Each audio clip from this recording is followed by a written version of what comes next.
Hello, this is Nick Butts from QNibble.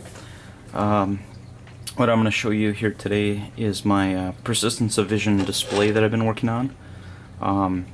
What I have is a good old 80mm case fan, and then I built a PCB here that's it's about a 34 microhenry inductive coil.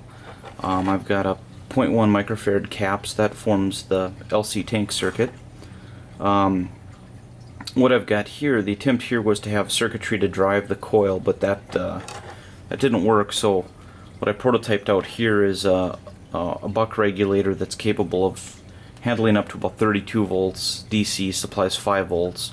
Use a PSOC processor then to drive a 89 kilohertz square wave through this coil. So the coil gets quite warm. We've got quite a bit of heating in this coil. I do also have a photo emitter here that emits in about the 850 nanometer range. And here's my display.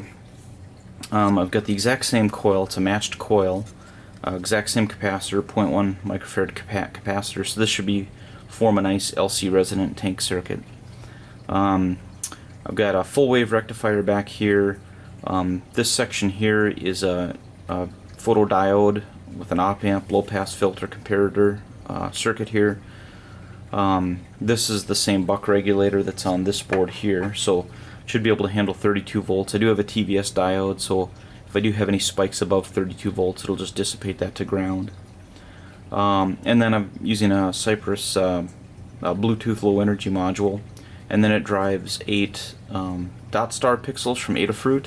I'm having quite a bit of problems putting these on. I think I'm getting too much heat and that's damaging the parts.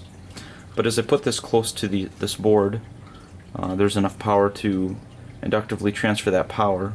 Got a little status LED there, and as you can see that some of my LEDs aren't turning on, or only certain colors turn on, and I think that's simply due to heat damage of these LEDs.